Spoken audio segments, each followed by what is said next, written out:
You got into the safety business because you wanted to protect people, but somewhere along the way the job started controlling your time, your schedule, your priorities, even your income potential. What if the expertise you've built over the years in the field can give you something more? More freedom, more control, more ownership of your future. I'm Sheldon Primus, the author of 7 Steps to Starting a Profitable Safety Consulting Business and the host of the Safety Consultant Podcast, with more than 350 episodes helping safety professionals become consultants and grow their career. Consulting changed my life. In fact, I'm a full-time RVer, and one consulting contract paid for my home I live in today. Now, I help safety professionals build their own consulting practice through bi-weekly coaching calls, accountability, and personal guidance. But this program isn't for everyone. Start with the Consultant Readiness Audit at sheldon.coach. What if everything we thought we knew about safety was just interference? From the host of the Rated R Safety Show and the founder of Safety FM comes the complete Signal Transmission Trilogy, now available in one powerful edition. Safety, in my opinion, the book that started the conversation. Safety Mutation, where the boundaries of culture, systems, and belief begin to break. And now, Safety Transmission, the final piece of the signal. For the first time, all 3 books are together in one volume. The Signal Transmission Trilogy, Complete Edition. This isn't just about compliance. It's about consciousness. It's about decoding the way we think, lead, and live, inside and outside the system. Whether you've been following the signal since the beginning or you're just now tuning in, this is the version to own. Search Signal Trilogy on Amazon or visit safetyfm.com to get your copy now.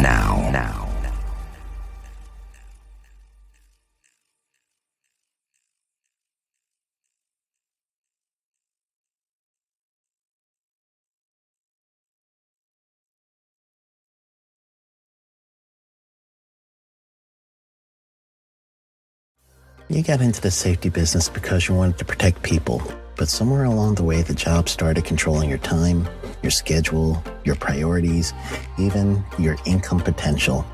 What if the expertise you've built over the years in the field can give you something more? More freedom, more control, more ownership of your future.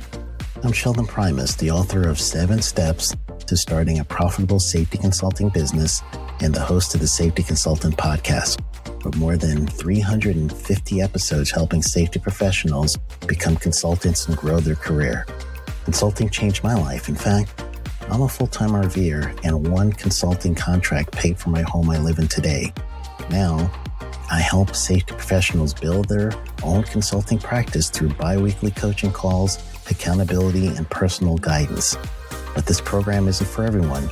Start with the Consultant Readiness Audit at sheldon.coach. What if everything we thought we knew about safety was just interference? From the host of the Rated R Safety Show and the founder of Safety FM comes the complete Signal Transmission Trilogy, now available in one powerful edition. Safety, in my opinion, the book that started the conversation.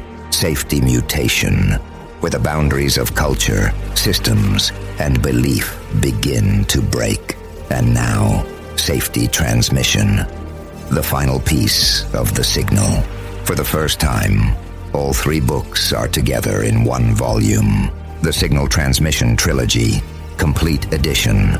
This isn't just about compliance. It's about consciousness. It's about decoding the way we think, lead, and live, inside and outside the system. Whether you've been following the signal since the beginning or you're just now tuning in, this is the version to own. Search Signal Trilogy on Amazon or visit safetyfm.com to get your copy now.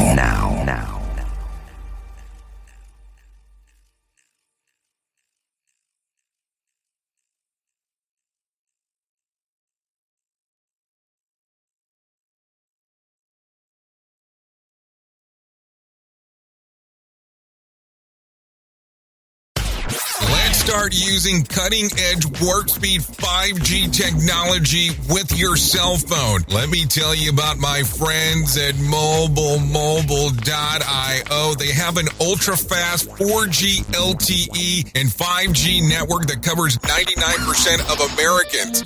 So they've got you covered everywhere. Think about it for a moment. You have the opportunity to take a test drive for 10 days with unlimited talk, text, and premium data. What is premium data? Premium data is an allotment of a cellular data that you receive from a higher priority on the network. You won't get throttled like you will with some of those, non-brand service providers. To find out more information, all you have to do is go to mobilemobile.io. That's mobilemobile.io to start your 10-day free trial.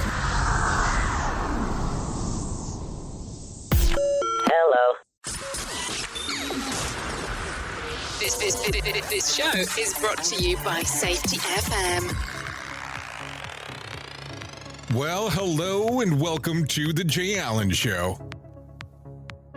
Hopefully everything is good and grand inside of your neck of the woods as we begin this lovely Tuesday. That's, of course, if you're listening to this on a Tuesday. Of course, as you are aware, we are a radio show and a podcast, so you can listen to us at pretty much any time. Well, let's get started and start talking about what we have going on today. Of course, we talk always about the subject of safety, or at least a good chunk of the times. But today, I have the privilege of speaking to Eric, the host of Empowered Life Hacks. Yeah, we're going to go down some paths today, talking a little bit about everything. So sit back, relax, and take a listen to this version of the Jay Allen Show with our guest, Eric, right now. The Jay Allen Show is streaming now on safetyfm.live. Well, of course, but I mean, it was still a nice gesture, I feel. Hold on. You're the one that's going around interviewing all kinds of people all over the place. What are you talking about? I see your stuff. I see you posting on YouTube. So, I mean, if anything, it's an honor to be with you. Thank you. No, I'm being dead serious. Don't thank me. I'm being dead serious here. I love the mindset. Humble leadership at its finest, isn't it? I don't have leadership. I don't have hardly any of that. I was looking at your LinkedIn. I mean, I'm actually excited to dig in because I had some ideas I was going to touch on today, and I really like that you had that customer service, operational, kind of almost a sales background, and you marrying it with Hop almost, because I feel I was listening to Todd's podcast, and that guy you suggested me, Brett Sutton, he was on it. And Todd came to the conclusion, so you're saying by selling learning teams, we actually use conversation. Like we'll say conversation is the main value. That's the value of it. And I thought it was interesting they were talking about value. How do we deliver value? And I think it's a cool thing to talk about because of my sales background today in EHS tech. And that's all I do is I talk to VPs of safety, higher level people, and I have to relay them the value of something that matters like nothing to them at all. Well, that's the interesting part because you are bringing this up. So let's start talking about it. The interesting side is that you get to talk to some pretty interesting people as you have some different discussions. So where did the love of safety come about for you? So basically, the love of safety didn't come like... Didn't come. I love how that starts off. Well, I actually didn't want to even really learn about it. What happened was people always said, Eric, you're very personable. Like, why don't you consider sales? And I always looked at like Wolf of Wall Street and I thought, I don't want to be in Wolf of Wall Street. I hate that. Yeah, I hate that stuff. And I had like 5 people tell me, especially in the restaurant industry. And I thought, okay, let me observe and look into it. And apparently there's a whole consultative section to sales. And I like software. So I found it's a very good progressive culture. Great reviews. That's why I went there. And I was so desperate for the job. I was so happy about the reviews. I just learned everything I could and I killed the interview, right? I was talking about ergonomics I knew very little about, and just various health and safety things. And my boss bought it, right? And he hired me. And from there, what I realized— Hold on. You are aware that there might be a possibility they're going to listen to this, right? Oh, that's totally cool.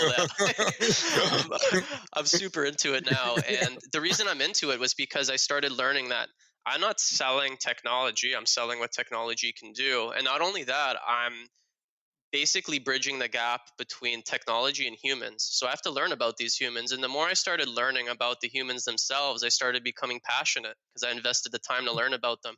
And before I About know these it, humans themselves. I mean, are you kind of putting yourself in a different category? I'm not sure what's going on here.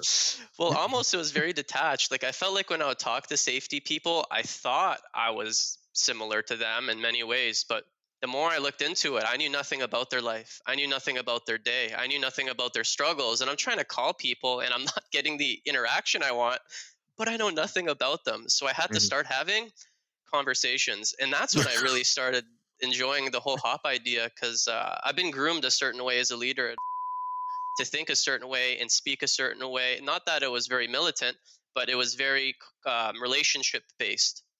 And there was a lot of learning team type stuff. So when Mhm. I started seeing what makes resilient organizations thrive and what made us prosper during the pandemic and pivot so well, I mean, the parallels are clear to me. So that's when I doubled down on this.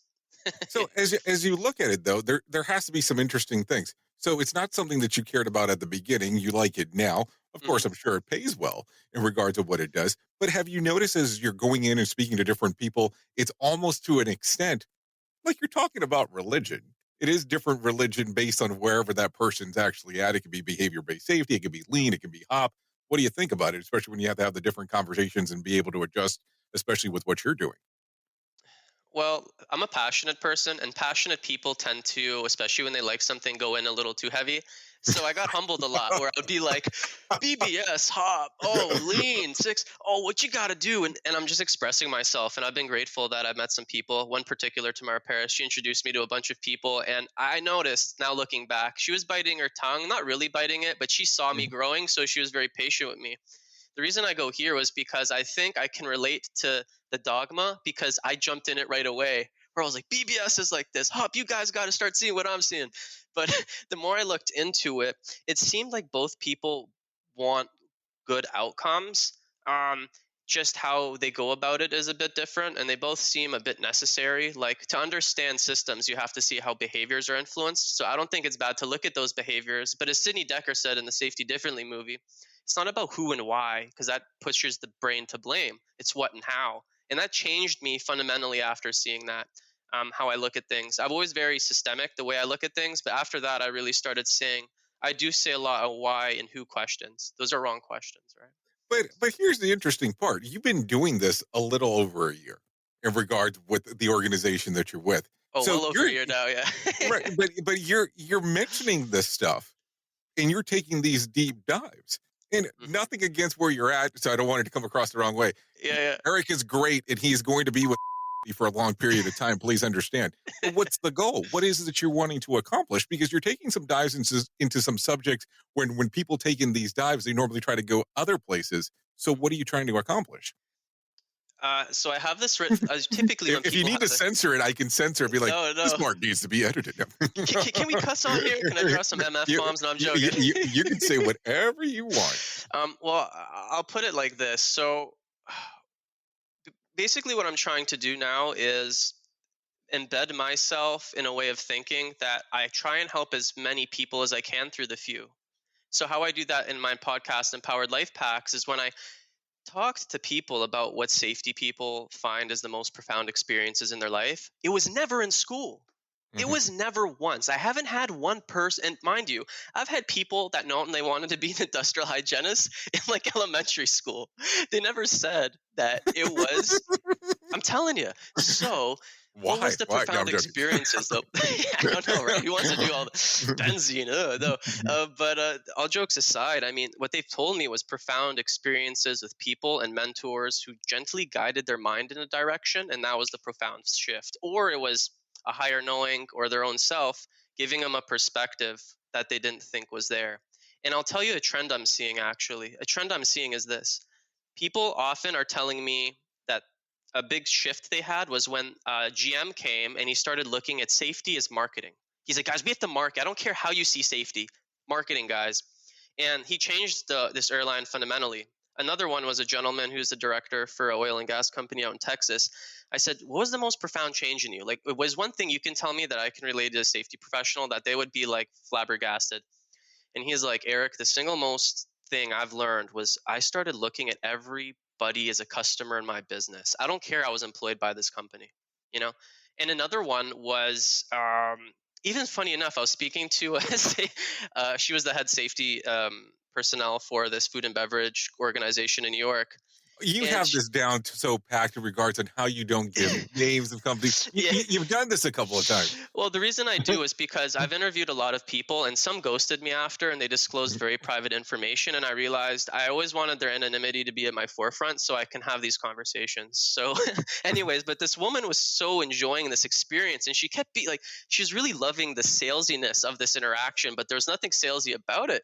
And at the end of the conversation, she was like, "Oh, you remind me of myself." And I was like, "Yeah, you're very personable. I could tell you'd be great in sales." She's like, "Can you tell I was an engineer?"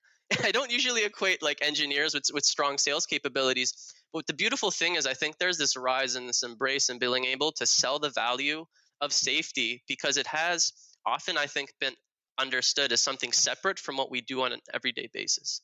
So for me, in terms of where I would like to go with this, my vision is I would like to share the skills I've learned to position a technology that no one cares about to CEOs and CFOs and say, I don't even want to see the competitors. I want that guy. Like, I want to teach people that skill set. I'm only getting better. So we'll see when the time comes. But as of now, I like using technology as a pseudo way to talk about hop-based ideas.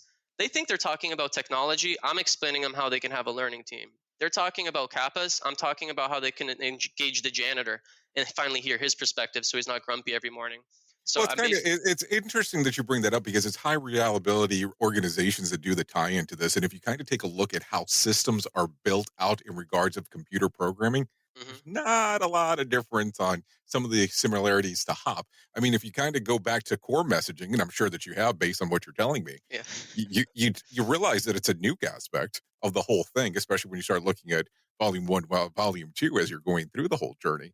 So as you're doing this and you're moving forward and you've done several different things, so about a year, 3 months, give or take, you've been taking the deep dives, but about a year into it, or 11 months, you say, let's do empowered life hacks. Why all of a sudden turn to the podcasting world? Well, I was actually part of a group of people I met through this meditation group. There's an individual named Om Swami. He offers some perspectives that transform me. And I like him because he's like found his awakening through religious stuff. But he completely smashes that. He's like, this isn't practical for you, by the way. Let me tell you what I've learned going this path. And anyways, I met a bunch of great people, and we're just like, hey, let's do acts of kindness in our community. So we do like mitten drives at my school from back in the day, or we try and organize these food drives and try and do all kinds of stuff. But then COVID happened, and we were actually planning to help the elderly, right? So we can't do that, of course, with COVID, high risk. So what we did is I said, we had an individual who's passionate about the youth. He's a very successful multimillionaire. And he's like, you know what, Eric, the youth, I'm telling you, they're the fundamental future, and they're struggling right now. So I'm like, the easiest way is just to get them content. Guys, this is the easiest thing we've ever done. I could sit on my ass at home and we can just find meaningful content. So the whole premise was, where I felt I missed out in school was they didn't teach me the skills that I had to learn so hardly on my own. I didn't know how to read books fundamentally and make that fun and interesting. I never did. I actually struggled in university. Why? Because I don't remember jack from it. I just regurgitated the information, right? I did decent. The information's leaving me after the test. It literally, that's what happened. I didn't know the value of conversation, so I can really learn how work can be done in my workplace and how the power structures in my organization. I didn't learn that skill. I didn't learn how to role play to make boring things more fun. And that's everything we talk about. But not only that, when I look you're giving away the trade secrets that everything that we talk about is boring. I mean, did I say that out loud? Well, that's the thing. What I try to do is, it's funny because I'm trying to enhance human beings so they can perform better in their life and organizations. And I try and help organizations perform better so they can enhance their people. So basically, my purpose is to make people connected to new ideas, new people, and see a different version of themselves, right? So as long as I'm doing that, that's how empowered life hacks, that's why I'm passionate about it, because I'm getting people, human beings on both fronts now. Like, they can't run from me, basically. I'm trying to figure this out, because you essentially have 3 jobs, and let's talk about this. Yeah. You're a lifelong learner. You work, but you are so active on social media, it's not even funny, at least what I see on LinkedIn. So how are you pulling this off? Because are you using some of your software to kind of help you work out on the LinkedIn stuff? I mean, but there's so much detail on when you make a post or comment on someone's post, you must be spending all kinds of time doing all three things. Yeah, I do. I don't play games, and I actually try not to post during work hours. And by the way, my work today, I was at the mechanic a lot. I was posting all day because my mechanic was taking forever, and I told my boss, I'm like, I'm taking a day off, and now I feel better just commenting all day. But yeah, so it is a third job. I never really thought of it, but it doesn't seem like a job because, I mean, what is spirituality? Essentially, like for me, I'm a person who I embrace human connection. I don't take it for granted, you know? And when I see someone giving their sincere effort, now I really close my eyes and just try and be like, wow, like that person can die tomorrow. Like that's a person that had all kinds of stuff happen to them, and they're here trying to live their best life and engage with people. Like I want to be that person, spend 5 minutes and be thoughtful, and that can not only change him, change the way he may do something, maybe add a synchronistic event that can help him, or have someone read that and say, I want to engage with his content. Or a third option, change an unsuspecting person. And like that's my whole thing is like I like optimizing performance, and that's part of my whole social media shtick too. Isn't just so empowered life hacks get visibility. Truthfully, it's a pain in my ass. Empowered life hacks. I like when people like it, but doing all the back end stuff isn't fun. The best part is when I get to comment when it's all done. That's when I find my fulfillment is through conversation and having someone reach out to me and saying, wow, that really helped me, you know. But I don't like a lot of this stuff. I don't like prospecting. I hate getting hung up on. But I love it when today I talked to a VP of safety. A VP of safety, very large company. I've been hard time getting pressed time with him. And I finally got him on the phone. I'm like, listen, Sonny, I know you're just give me a second here. Do you have a minute? He said, sure. I said, you know, this is basically how I interface with people. This is the value they bring. And Jay, do you know what the value I said we bring? I didn't say anything about features. I said we help people in their organizations feel more connected. We help people have better conversations.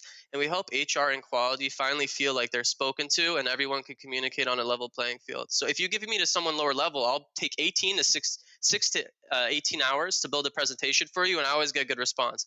And he said, Eric, I talk to people every day. You're really good at what you do. I appreciate you. I'll give you this guy.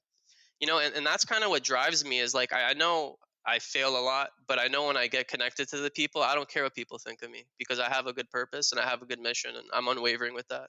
That's pretty much what drives me. But what the things that drive you are also trying to enhance and betterment. I mean, let's just be realistic. You're trying to make someone better, an organization better, but it's not just by the work that you do. It's also by the conversations that you have, the posts that you make. What do you think actually kind of got you to that point where you wanted to drive forward and do that? Because you're kind of trying to make everything around you better. Is it the spiritual journey that you went down? Yeah. I mean, it's just life has blessed me in so many ways. I came a long way. Maybe I'll talk about it another day, but what do you mean maybe? We're already here now. Well, you know, we all have our troubles, and it's just honestly, I wasn't that disciplined in my life just based on my own tendencies. And some people like food, you know, some people like various other things. And I'll just say I'm in the various other things. Call him, my friend. I was staying up late. And so what are the various other things? We're here now. We're already in open forum. No one's listening. It's just you and I. Well, you know, pretty much just, we'll just say other things at that. But my point is, I had tendencies that I had to overcome. But I found when you suffer with other people, right, and you come out of that, I had real relationships with people that were of a different life that were also suffering with me. And I saw great potential in them. And so much so, I still go back to these people. And I pray for them. And I help them out. And I get them to where they're in a better place, where they get that job. Because I don't stop there. And once I realized that I have the gift of communication, I'm very good at it, but I also have heart. I'm like, I don't want to be on, I honestly didn't want to be on social media. I don't want fame. I never wanted that, but life just kept putting me in these positions where I honestly just have to now. And I embrace it. And I said, you know what, if I'm going to do this, I'm going to go full out and I'm going to impact people. Like I'm not going to play around. And I know that people are busy and I know I have to be concise. And Todd's podcast, I know I referenced him before. When I saw his was only 25 to 30 minutes, that's when it went off. I'm like, whoa. That's what I'm going to do, right? Not that I like long form podcasts, but my job is to empower people with very short attention spans with many ideas so they get one idea and practice it. So it has to be short. So I basically married the idea of me wanting to help people, me seeing the light in people that maybe other people don't, and me having to be concise and teaching them real world things that they're not going to find elsewhere typically. And based on that, I try and empower people through simple ideas. That's it. Just conversation and ideas, and then get them out of here. I don't care if they never hear from me again. I just want them on and trying something. That's pretty much my goal. This is The Jay Allen Show. Hey, have you ever wanted to hear what's going on around in the world of safety and you're not able to do so? Have you ever wanted to take a listen to what exactly is going around in the world of safety? What if we called that thing Around the Safety Pod? And we told you month over month what is happening in the mix. Would you care to know? What would it be worth to you? Now, here's the fun part. Besides that you can find out exactly what's going on inside of the world of safety, there's also other information available there. Stuff that you can start using as early as today. How about you give us a look?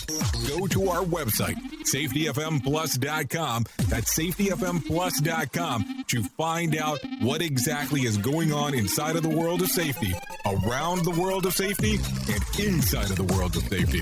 And don't forget to tell them that Jay Allen sent you. I'll see you on the other side. Make sure to join the revolution. And we are back on The Jay Allen Show on Safety FM. Well, I mean, and I think that you're accomplishing what you're wanting to do. And I will tell you, I think Todd's podcast is one of the better podcasts that I've ever heard. He knows that I've told him that personally.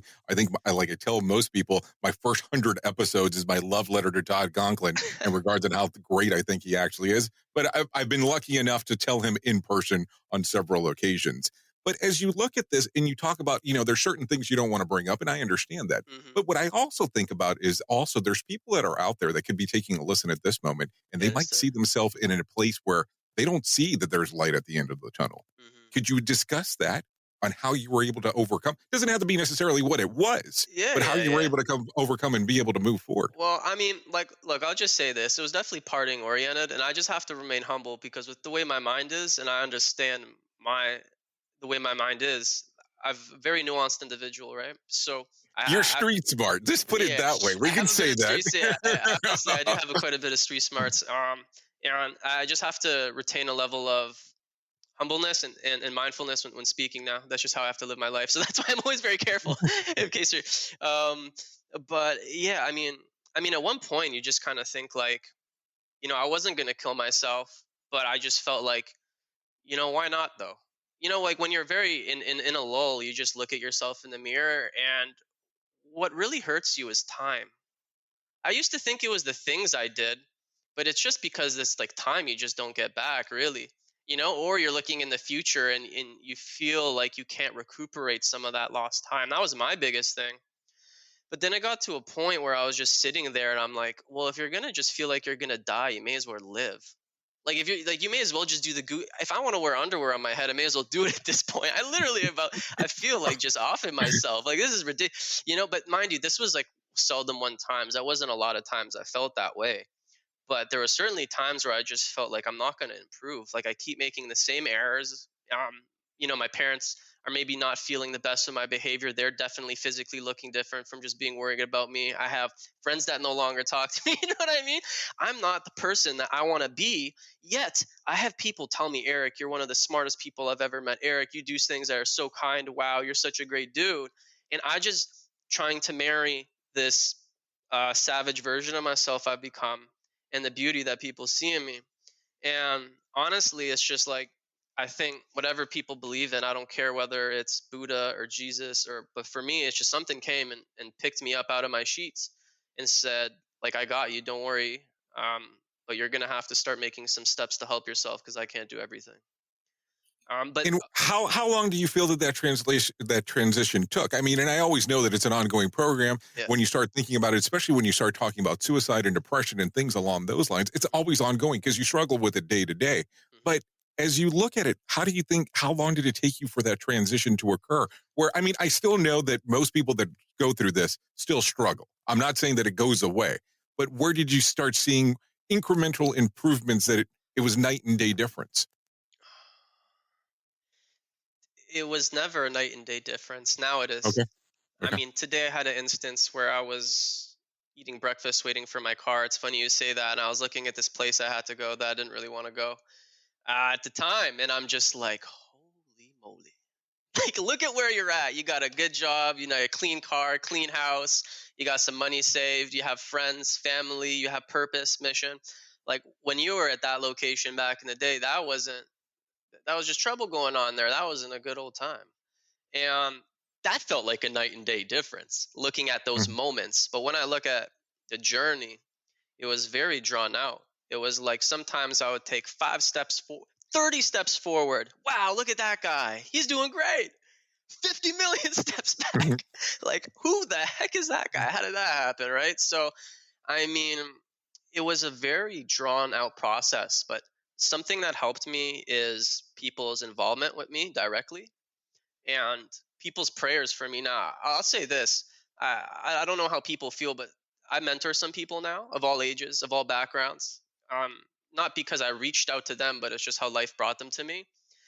And I teach them my methods for dealing with people. I do basically like my own ISO audit on my life every night, and I pray for people. And I tell people, like, when you can't do something that you like, when you're trying to control too much, I don't care what you believe in, but if you want a power in your life, you turn it up and see what happens.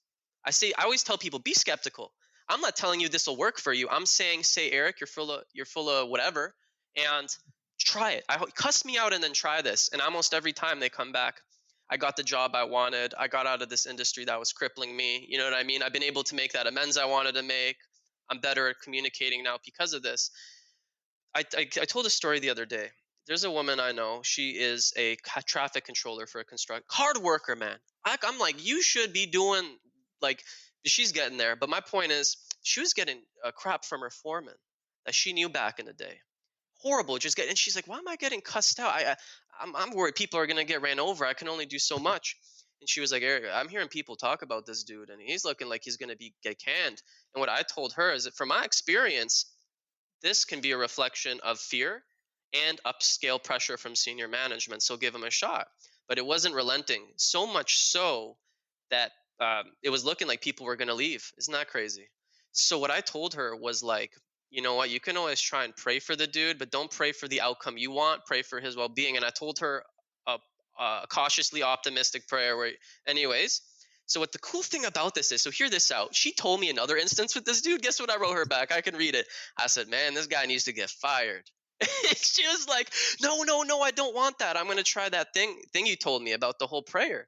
Sure enough, she goes back to work. One guy, machine operator, 10 years, walked off the site.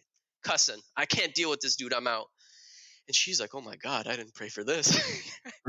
But guess what happened? After this, that humbled him. He became more kind. They were working from 7 in the morning to 10:30 to 12:30 at night. Isn't that crazy on a Friday? Right? Well, crazy period doesn't have to do anything with a Friday. Yeah, but listen to the beautiful thing. This week, they're working earlier hours. This week, he's thanking her a lot. Now, mind you, we don't know the catalyst. The funny thing about HOP and conversations is you can't measure often the change. It just happens, isn't it? So is with prayer. We can't say that she prayed for this dude and now he's kinder. But I will tell you this. Everything was going off the Richter. People are leaving the company. And then the night before she prays, they leave early? Huh? What? And she's getting thanked the whole week? Now, say what you want. What I just don't want to dismiss in anything is that there's a spiritual component to what we do as people. And I'll tell you this, Jay, what is funny, I'll tell you this. I did pray for you that day you invited me to be on your podcast randomly. I just pray for random people. I thought nothing of it, very short prayer. And then I saw your podcast, and I was just I don't know what it was, but I was so captivated by your humanity. Like, who you were as a person, I was like laughing my ass off. I'm like, this dude, this guy's amazing. I'm definitely going to follow this podcast from now on. And I remember thinking, you deserve that comment. Like, that comment was for me, but I'm like, I want people to know how engaging that podcast was. Now, funny enough, the morning that I pray for you, and I listen to your podcast and I giggle and laugh my ass off and you're so engaged and learn so much and comment, you invite me on your show. What are the chances of that? So I'm just trying to tell people, like, I can say a lot about what I stand for and things that work for me, my vision, but I also hope to bring a spiritual component to what we do, because often safety people have to put out so many fires and have so many hats. You try and control everything, but you just can't. Sometimes you have to surrender and leave it to life to help you. So when you look at this, then, do you think that there's HOP components to spirituality? Completely. Completely. And I honestly have like 16 behind the scenes interviews I did with people tying this together. And it's just looking at me, and I don't want to sift through the data, but I was going to tie anybody want to do this out there, please do. But yeah, I do see it directly correlate, because if you think about kindness, being kind is essentially an outcome like love is. If a child sees his dad hit his mom and after apologize and say, I love you, there's a good chance he's going to do that and feel he's expressing love, right? But love is an outcome. Same with kindness. And HOP is a philosophy that produces that outcome. So it's hard to unmarry the two. And when you look at what kindness is, it's essentially a risk assessment. For example, if a woman's crying and she's a stranger and I go hug her and then she shudders because she's been abused when she was younger and she doesn't like to be touched, I ruined her week. I Right. tried to be kind. My JHA was like, person sad, hug, remove PPE mask, throw it in the garbage, right? Like, no. So essentially, like, it is inherently, it's embedded in another. You can't replace it. It's there. And the beautiful thing about kindness is there's so much evidence to show the value of kindness. There's obviously the scientific evidence of HOP, but there's also scientific evidence of what kindness does to people, what kindness does to organizations. So there's a whole body of evidence to support its value, undeniably. Well, it's interesting that you bring that up, because I'm going to say, give or take about a month ago, I was having a conversation with someone and they said that they went to a church and the principles that were brought up during the church service was the 7 principles of HOP, very similar to what Tony Machera teaches. Yes. So, and he was referencing that that's what the service was about, which was pretty amazing. So I bring this up to kind of go to another portion, still talking about the same thing. Of course. Do you think that we need to do something where we're focusing more on humanity when we go into organizations to speak to them, opposed to just going directly into the safety side, or even kind of tying some of the spirituality into it? It's the audience. It's your opinion. That's the great thing about it. It is. Well, it's funny because I actually, again, I won't name these people, but I've been introduced to some people that are quite known in the industry, and I talked to them about my idea. And what they said is just like, from an executive, I find safety people love this. Anytime I talk about this, they're like, yeah, you're right. Like, they're like, whoa, I didn't see that perspective. I've had people told me they didn't see this perspective, but you see it. I see it. But it's just funny how many people actually don't. And the idea is that it depends on your audience. I was speaking to someone about total worker health, and I'm not too nuanced with the particulars, but after a conversation, I opened up the document, and she asked me, like, Eric, you said you see some challenges with implementing something like this. And total worker health often is a philosophy as much as the procedures in there, from what I see. But I was telling her, like, just based on reading Rosa's book on relationship factor and safety leadership, and I'm like, you got to really think, like, it's all fine and dandy, but do you think they're going to see the value in you taking time and having these conversations? How do you know you have a supervisor saying, we're doing total worker health now, and when you leave, he's going to be having those conversations you want him to? There's no way to measure or monitor that, and they can chicken scratch the data. So how are you selling the value of conversations? And it's very difficult. So what I say is, like, you have to be ready for productivity gains. You have to be ready to share financial gains. You have to be ready to share reputational gains, right? You have to be ready to learn whatever they consider important results. And what I do is I have something known as Salesforce. And when I speak to people, they say, my director of quality, my VP of global regulations and quality. I'm like, it's how I pull information is I say, so I can refer to him by his first name and not call him by a role. Can I just get his first name? And I start building this archetype in my mind. I ask what he thinks, how he feels about them, how often they interact with that individual. What are 3 to 2 questions he asks himself or asks you to know that he's doing a good job? And then from there, I know the ROI, and I'll spend 6 to 18 hours again building a presentation for that guy, and then him saying, I want to speak to that kid. And I think that's a skill many safety people have, that I don't think they're utilizing to their full capability based on the fear I hear from them being like, Eric, I'm working 9 to 9. I can't do training and safety data sheet management. I can't update these, and I'm so screwed. And then me giving them a solution, and then literally coming back to me, Jay, rebuttaling themselves. It's like, well, we don't need it. No, we're okay. Do you know what? It's going to be too hard. Wait, Eric, do you know what? I got to talk to my president. Can you help me? And I have a bipolar episode in front of me, and I realize this is fear of not being able to sell the value properly. That's it. And obviously the power structure being hurt. But the biggest thing is knowing your audience, Jay. You can sell kindness if you talk about it the right way. You can sell HOP if you talk about it the right way, but you can damage your reputation if you talk about it the wrong way, and that's people's biggest fear. in my opinion. Well, Eric, it's kind of interesting. I'm going to go back to something that you said at the very beginning and when we first started. When people told you about going into sales and you compared it to the Wolf of Wall Street, if you kind of think about the movie and just go through the example of the breakdown that you just gave, I'm just saying, but there's some similarities there. Yeah, for sure. For sure. But here's the other portion. And don't get me wrong. I'm just going to say this. This is normally not something that I say on the air, but I'm going to share it with you. Yeah, do it. Why are you not a motivational speaker or going around teaching people how to do this? Well, this is my vision, is that I've spoken to over 250 organizations since. If I were to work for health and safety for an organization, I wouldn't interface with so many different problems. Right. So the idea is I don't sell software. I sell a conversation.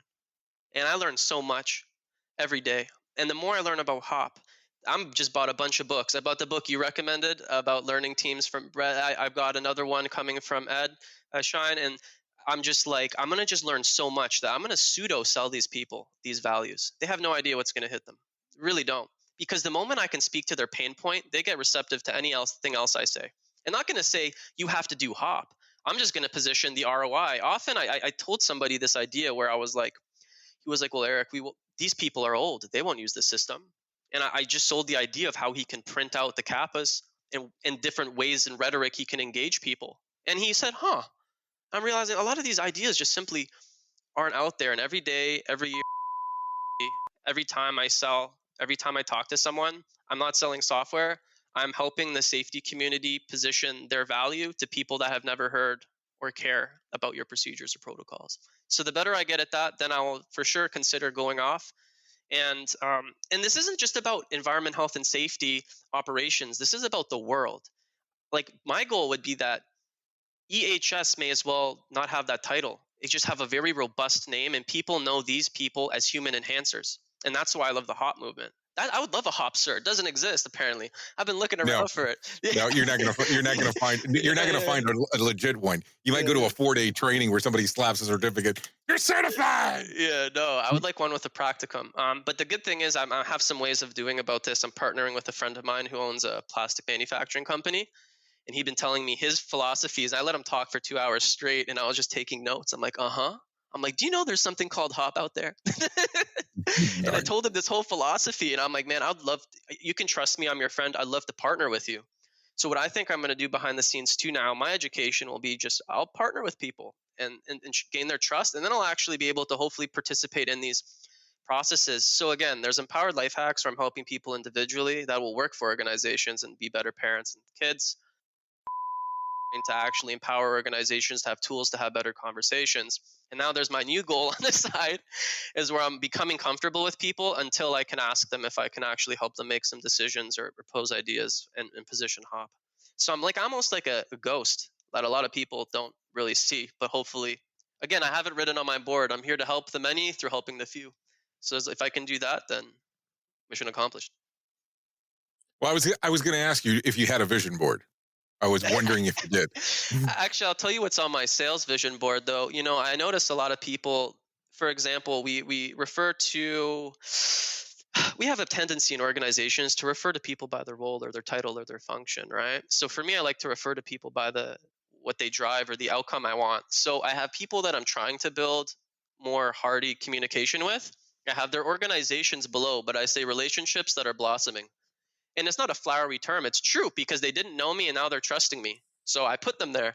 And for the people that are really down and really like me, and I've spoken to senior management, I put organizations I have trust and meaningful relationships with. So rather than, and I don't have a dollar figure. Often people put a dollar figure beside them, but by not having a dollar figure or their names, right when I look at these organizations in my mind, they're very human. Like X organization is a human. And I have him on LinkedIn, and I'll never sell him or target him on LinkedIn for that. But I had him connect with me on LinkedIn because I said, hey, you're more than a VP of safety. I'm more than a sales guy. We both care about helping the youth. I will never target you on here for that, but I'd love to connect with you. And that's really if he never goes with us, I don't care. That's my job, isn't to sell people. Again, my job is to do everything I've been saying on this podcast, perform at a higher level with or without me. So that's how my vision board is pretty much sales oriented, but it's about having me connect to humans, not to money. Money will come. I know that. But people are transient. They leave. So I have to empower them before I can do anything. Eric, if people want to know more about you and what you're doing, where can they go to find out more? Sure. Best platform is LinkedIn. ERIC, Eric Labancz, LABANCZ. Empoweredlifehacks.com is our website. I try and post things here and there, but we have a whole resource page per each episode. If you don't want to watch the whole 15 to 35-minute episode, I have timestamps, I have written the actionable tips, and I even have a topic summary so you can learn about why this may matter to you.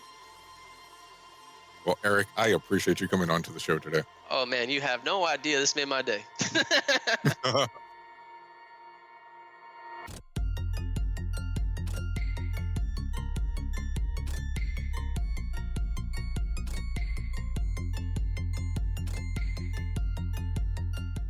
Want more of The Jay Allen Show? Go to safetyfm.com. The views and opinions expressed on this podcast are those of the host and its guest and do not necessarily reflect the official policy or position of the company. Examples of analysis discussed within this podcast are only examples. They should not be utilized in the real world as the only solution available, as they are based only on very limited and dated open source information. Assumptions made within this analysis are not reflective of the position of the company.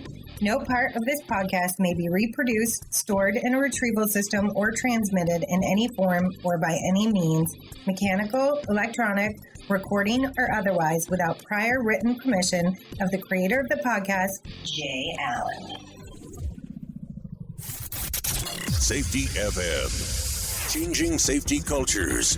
One broadcast and one podcast at a time.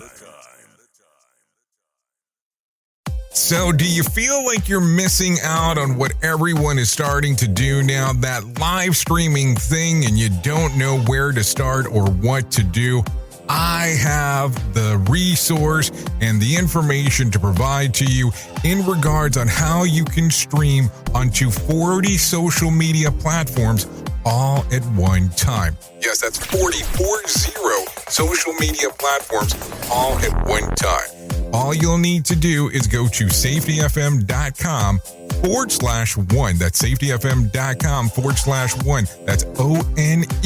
So just in case, and you'll be able to start live streaming just like you're hearing people starting to do right now, up to 40 social media platforms.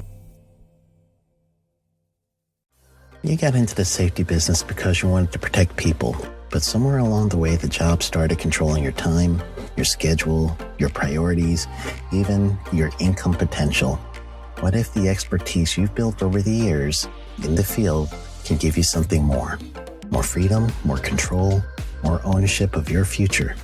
I'm Sheldon Primus, the author of 7 Steps to Starting a Profitable Safety Consulting Business and the host of the Safety Consultant Podcast, with more than 350 episodes helping safety professionals become consultants and grow their career. Consulting changed my life. In fact, I'm a full-time RVer, and one consulting contract paid for my home I live in today.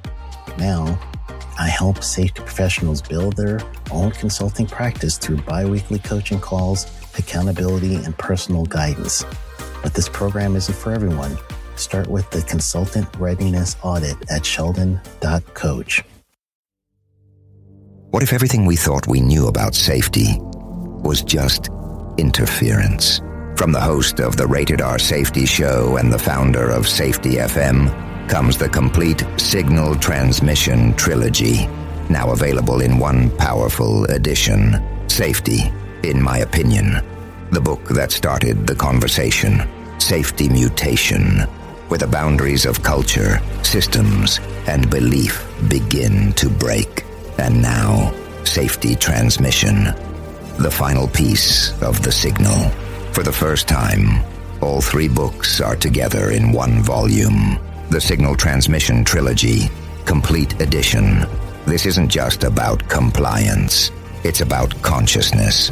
It's about decoding the way we think, lead, and live, inside and outside the system. Whether you've been following the signal since the beginning or you're just now tuning in, this is the version to own. Search Signal Trilogy on Amazon or visit safetyfm.com to get your copy now.